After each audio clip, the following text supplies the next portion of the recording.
ra'sa shada'aga faqaqala ma'na wahaya waxaan ku qabanaynaa maanta munaasabadaas oo ugu talagalnay annagoo ah galaaska afaraad ee dugsiga sare inaan ku sagoontino iskoolkeena oo ah qaybtii qalin bedelashada fasalka form 4 barnaamijkan waxaa idinku talagalay fasalka maadaama iskoolka uu yahay iskool aan ka socono iskoolkeeniya waxaan ku talagalnay inaan ku sagoontino barnaamijkan waxaa ka soo qayb qaato soo diyaariyay dhammaan ardayda fasalka gabdhiyo wiilal waxaan nahay wahdiga dugsiyada waxaan nahay wanada macalinka waagii baryaba awbax laga waraabsho waagii baryaba awbax laga waraabsho waxaan ku warwaraynaa wadankiina wax u barta oo xambaaro waajibkiisa wahsan mayno waaban mayno warwareegi mayno weecan mayno wahsan mayno waaban mayno warwareegi mayno weecan mayno taariikhda iskuulka haddii la yiraahdo waa laga sheekeynayaa lama soo koobi karo iskuulku runtii waa iskuul aad u fac weyn intaasoo sanana soo shaqeynayay marka aniguna waxaan ahay arday ka qalin jabinaya iskuulka marka taariikhdiisa wax yar ayaan ka soo qaadan doonaa haddii ilaahay idmo dugsigani wuxuu ahaan jiray sida ogtihiinba dugsigii sare ee gobolka Galgaduud dugsiga sare ee gobolka Galgaduud waxaa la dhagax dhigay bishii Agoosto sanadu markay ahayd 1976 dhismaha cusub ayaa waxaa fariistay ardadii xilliga ka soo baxday dugsiyada hoose dhexe ee gobolka Galgaduud bishii Abriil sanadu markay ahayd 1977 ayaa ardadii ugu horeeyay soo fariistay iskuulkan dugsiga sare ee gobolka Galgaduud xilli oo Allah u naxariistay madaxweynihii xukuumadii 21 Oktoobar Maxamed Siyaad Barre oo kulan la yeeshay mid kamid ah dufcadihii ka soo baxay dugsiyada hoose dhexe ee gobolka Galgaduud isuna diyaarinayay inay galaan dugsiga sare ee gobolka Galgaduud ayaa wuxuu u sheegay inay jiraan 3 cudur oo mas'uul ka ah dib u dhaca ummadda Soomaaliyeed kulana dardaarmay inay la dagaalamaan maadaama ay yihiin indhihii wadanka kana hortay karaan wax walba oo soo wajaha ummadda Soomaaliyeed saddexdaasi cudur ayuu wuxuu madaxweynuhu ku sheegay jaahilnimo saboolnimo iyo qabyaalad xilligaas oo ardada gobolka Galgaduud fursad u haysteen inay ka hortagaan qodobadan maadaama ay dawladda Soomaaliya ay fursad u siisay inay helaan waxbarasho free ah ee kaga faa'iideystaan nafsadooda iyo waliba jiilka dambe ee soo koraya dugsiga sare ee gobolka Galgaduud ayaa wax ka soo bartay madaxda dalka Soomaaliya kaasi uu kamid ahay Cabdiweli Maxamed Cali Gaas oo ah madaxweynihii hore ee maamulka Puntland dugsiga sare ee gobolka Galgaduud ayaa waxa ka qalin jabisay intuu talinayay madaxweynihii hore Maxamed Siyaad Barre ayaa waxa ka qalin jabisay 13 dufcadood dugsiga sare ee gobolka Galgaduud daruufooyin jira oogeed ayuu wuxuu burburay sanadu markay ahayd 1991 oo markii uu dhacay madaxweynihii Soomaaliya Maxamed Siyaad Barre Allah u naxariistay burburkii ka bacdi iskuulkan waxaa dayactirtay hay'adda wadaniga ah ee la yiraahdo Ilays Foundation waxayna u bixisay Ilays Secondary 17 sano mar uu burbursanaa ayayna ka soo gaartay hay'adaas la yiraahdo Ilays Foundation ka bacdi sanado ayay iskuulka waxay ku soo dartay markii hore secondary ayuu haaye primary-ga oo ah dugsiga hoose iyo dhexe ayay ku soo dartay iskuulka markaas ayay waxayna u bixisay magacan hadda la yiraahdo dugsiga hoose dhexe iyo sare ee Galgaduud dugsiga hoose dhexe ee Galgaduud ayaa waxa ka qalin jabisay isagana markii ay soo gaartay hay'adda la yiraahdo Ilays Foundation 5 dufcadood ah inagu 5 ku nahay ayaa ka qalin jabisay halkaasna dugsigan magac ahaantiisa guud waxa uga qalin jabisay 18 dufcadood maamuladii soo maray dugsigu runtii xaalado aad u kala duwan ayuu soo maray. xaalad haddii la yiraahdana mid xun iyo mid fiican buu ku jirtaa. maamulayaal kala duwan ayuu soo maray iskuulku. maamulihii koowaad ee soo maray dugsiga sare ee gobolka Galgaduud waxaa ka mid ah wuxuu ahaa Maxamed Dacar, waxaana soo doortay wasaaradii waxbarashada ee sare ee xilligaasi joogtay dalka Soomaaliya. wuxuuna hayay xilka 3 sano, wuxuuna qabtay xilka 1977 ilaa 1981 ayuuna hayay xilka. maamulihii labaad ayaa la soo doortay, waxaana soo dooratay wasaaradda waxbarashada sanadu markay ahayd 1982 ilaa 1986 waxaana maamulahaasi kusoo siyaadiyay dugsiga waxyaalo aad u fara badan. waxaana ka mid ah meelaha biyaha lagu kaydsado oo loo yaqaano baraagaha ayuu dhisay maamulahaasi.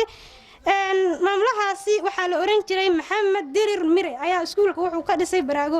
maamulihii ugu dambeeyay ayaa waxaa noqday Mahdi Maxamed Jimcaale sanadu markay ahayd 1987 ilaa 1991 wuxuuna ahaa maamulihii ugu dambeeyay ee dugsiga soo maamula intuu uu noolaay Maxamed Siyaad Barre. iskuulka san hore in kugu soo sheegaba waxaa dib u aasaasay hay'adda Elias Foundation. markii ay aasaastay iskuulka ayay maamulaheedii koowaad waxay ka dhigtay Maxamed Daahir Ciise. iskuulkan Galgaduud maamulihii kale oo ku xigsaday wuxuu ahaa Maxamed Mukhtaar Sheekh Maxamuud. maamulihii kale ee soo maray dugsiga ayuu waxaa la dhihi jiray Maxamed Cismaan Culusow oo aad inta badan wada taqaaniin oo ka shaqeeya dugsi ku yaala magaalada Dhuusamareeb. maamulihii kale ee ku xiga wuxuu ahaa Maxamed Qabiir kala dhihi jiray. maamulihii ugu dambeeyay oo xilligaas iskuulka soo maamulo oo haddana inala jooga ayaa waxaa la oran jiray Sheekh Maxamuud Macalin Ahmed Cali Sheekh Soomane oo haddana maamulka inoo haya. iskuulka taariikhdiisa intaas ayaan ka soo diyaariyay, balse iskuulka taariikhdiisa intii aan soo baarayay ayaa waxyaalaha iga yaabiyay waxaa ka mid ahay iskuulka saa idin sheego maamulayaashiisa hadda ayaa idin tiriyay. maamulayaashiisa intii aan baarayay waxay ahaayeen magaca Maxamed iyo Maxamuud iyo Mahdi. waxaad ma moodaa iskuulka Galgaduud inuu nasiib u yeeshay xarafkan maada la yiraahdo ama se inuu maamulo ka noqdo iskuulka oo maamulo oo nasiib u yeeshay. taariikhdiina halkaas ayaa rabaa inaan ku soo gabagabeeyo. maamuus ma yeeshaan ilmaan macallin loo geyne mugdi buu ku dhumay ruuxa aan meeris loo dhigine maadiga iyo diiniguba waa lagama maarmaane. muddo badan iskuulkaan lahayn muruqa aan saarno miriqda suuqiyo waxaan marag la'aan diidno maadooyin aan qaadaniyo dib u macnayntooda mid waxaan isugu mayrinoo kala madaysnaano maskaxdoo la tuujiyey xisaab waxaan ku miisaanno maantoo ka qalin jabinay waa maxabaraynrayne. marka hore waxaa mahadnaq mudan maalin iyo leylba mawlihii intaanoo muslima meel isugu keenay. marka xigana maamooyinkii marada noo duubshay, marka xigana aabbihii mintidoo maalka naga dhiibay, marka xigane maamulaha iyo macallimiinteenna. afartaa mideeyay haddaan meyris kale eego malyuumaadka ruux oo dugsiga hoose soo maraya mawduuc qurxoon iyo haddaan tala macaan siiyo mirta dalaga meel loo qodaa lagu malaasaaye muddo waxaad waraab maaxisood biyo ku maashaydo adoo maalmo badan dhowrayo miradhal madaxa fiiqdaahe maskax iyo xisaab iyo markaad muruq ka soo daasho maal badanna uu kaa martou miradhal yeeshaaye mana maqal adduunyada mataan maalin ruux qodaye ku mintida waxbarashada mar baad mahadin doontaane. macno male tahriibkay bulshadu madaxa saareene magafiya waxay mudanayaan lama maleeyaane mushkilada adduunyay mutaan moodka koortiise qof ku meeyday mooyee ma maqal maal mid soo dhuray ee qof kastoo muslimow ha gelin maanka iyo laabta adigoo maxbuus liibiya noqon maskiin ciilan inaan maalka naga soofsanno joogno minankeenna oon teenna maamulanno waa lagama maarmaane. gabayga halkaas ayaan kaga soo gudbaynaa. waxaa noogu xigi doono markaan qaybtii aan sugaynay ardada dhan ay wada sugayeen insha allah waxaan ku soo dhaweyn doonaa kooxda noo jilaysa riwaayadda. soo dhaweyn u sameeya si ay riwaayaddu noo deeqdo. ayaha dalkeenne ووحي وحانا إلا انتفاع سنايا إليسكي وحانا عيدتك النورينايا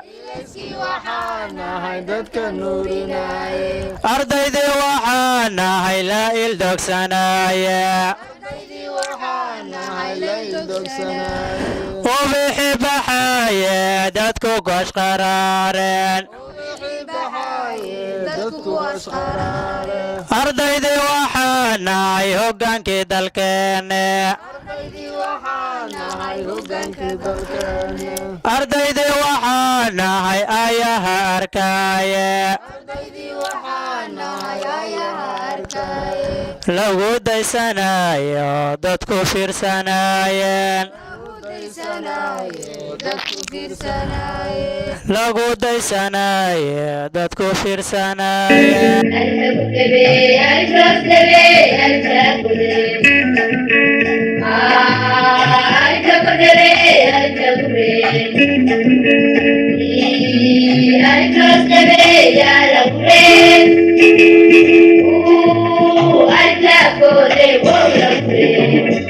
bogaadinta kow waxaan ku bilaabay galaaska maaragtay maanta qalin jabinaya ee ka qalin bedelanaya ee galaaska 12aad ee dugsiga sare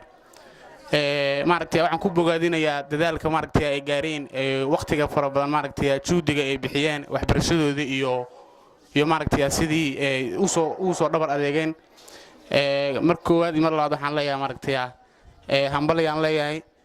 dadaalka aad gaarteen iyo maaragtay sida u soo dhabar adeegteen insha Allah maaragtay waxaan rajeynaynaa idinkuna waxaad maaragtay ku socotaan wadadii maaragtay ayagoo ay maaragtay markii horeba ay soo qaadeen ay ahayd maaragtay ujeedadeeduna ahayd dadaalkan maanta ay gaareen oo kale inaad gaartaan waxa maaragtay aad guryaha uga soo tageysaan oo maaragtay maalin walba u soo xaadinaysaan waxa waaye inaad maaragtay aqoontiinii iyo xirfadiinii maaragtay aad hore u qaadaan oo maaragtay aad soo u qaadaan si maaragtay waxyaabaha maaragtay aad rajeynaysaan ama maaragtay niyadiina ka guuxaya aad gaadhaan sidoo kale dardaarankan waxa waaye dardaaranka maaragtay aan u jeedinayo maanta galaaskan waxa waaye wax kala maahan wuxuu yahay insha Allah sida aad ogsoon tihiinba waxa la gali doonaa imtixaan maaragtay national ah ama heer caalamiya imtixaan dawliya sidii marka galgaduud looga bartay horeyna looga yaqaanay galgaduud marka kaalmihii ka gali jirtay waa la yaqaan insha Allah waxaan rajeynaynaa inaad maaragtay kaalmihii horey galgaduud looga bartay inaad maaragtay aad buuxisaan oo maaragtay sidii horey looga bartay yani maaragtay insha Allah inay wax u dhici doonaan aan rajeynaynaa marka khiyaaray maaragtay dardaarankayga maaragtay waxaan rabaa inaan ku gabagabeeyo inaad maaragtay si fiican maaragtay loogu dadaalo waxbarashada iyo aadna fahansantihiin maaragtay muhiimadda ay leedahay insha Allah mar raba inaan ku dheeraad intaas ku gabagabeynaya billahi tawfiiq assalamu alaykum wa rahmatullah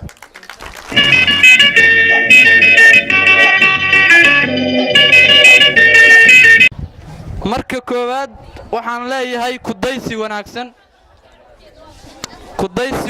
aan leeyahay marka koowaad ardada galaas foonfoor oo runtii soo jeediyey barnaamij weyn kudaysi leh lambar 1 waxay yihiin dad midaysan waxa lagu gaari karaa maadaama idin sugeedo barnaamijkan galaas kasta ee kamida iskoolka Galgaduud Primary and Secondary School waxa idin sugeedo xafladan iyo mid lamida runtii waxaan rajeynayaa annaga oo ah galaas form 3 ayaa ku xigna waxaana barnaamijkaana wuxuu noo yahay wado weyn oo furantay waxaan leeyahay mar labaad iyo mar saddexaad ba galaas form 4 hambaliyo koow waa dad united ah oo midaysan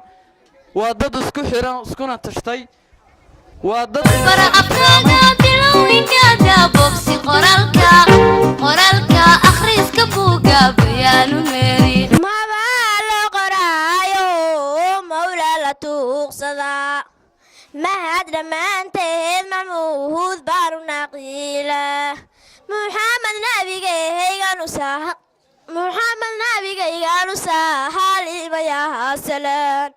سلام عليكم Soomaaliyeey dhammaan سلام عليكم sabsaha baan idinka maray sareeya maamulkayga baan salaamaya ardaydeena sarahan salaamaya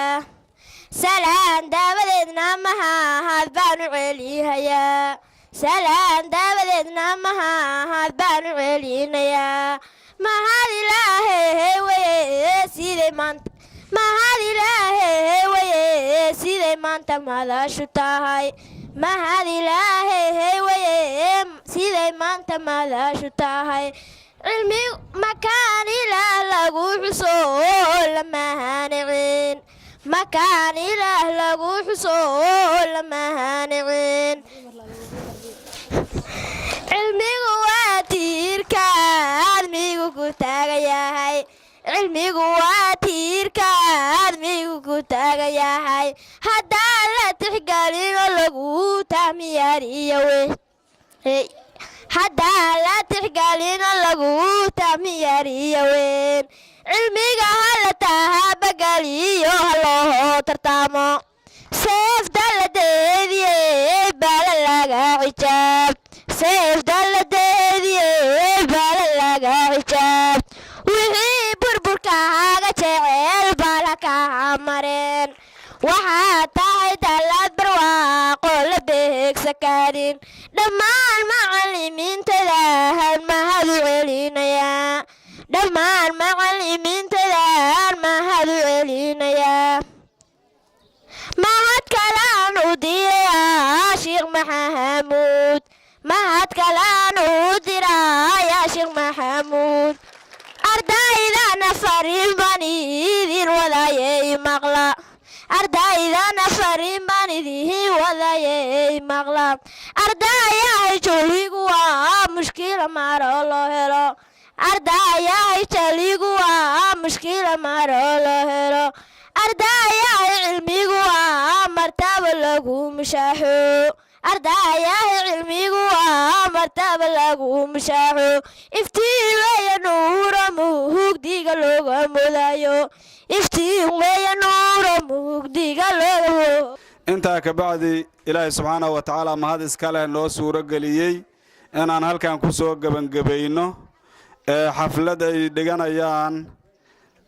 sanadkan 2019 ay ku qalin jebinayaan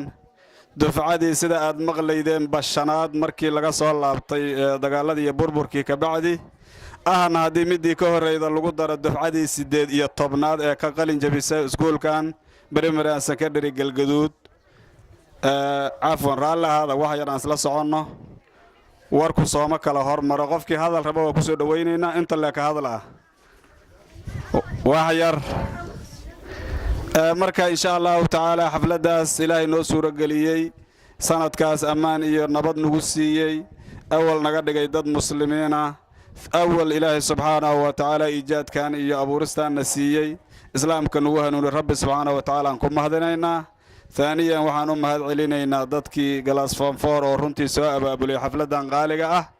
ka bacdina waxaan u mahad celinaynaa dadkii ka soo qayb galay oo ardadii iyo macallimiintii iyo dhammaan xafladda haddaan la isla wadin ma aysan soco lahayn intaa ka bacdi waxaan rabnaa inaan soo jeedino insha allahu tacaala 2 qodob oo farxad leh aan isdhegaysanno qodobka koowaad foonfoor waxay ila tahay saakay xafladana waxay ka turjumaysaa maca salaamayn waxa uu noo hartay oo kaliya hal mar oo imtixaan isugu nimaano insha allahu tacaala iyo midka dugsiga sare ruuxiisa oo isla wasaaradda ka socdana isla joogi doono marka waxa la dhihi karaa xafladihii maca salaamooyinka midii ugu horreeyay ayaa foonfoor dhigeen maantay xaflado badan lagu leeyahay xafladaha imtixaanka gabagabadooda waa xaflado ka wasaaradda imtixaankeedu gabagabadiisa waa xaflad kan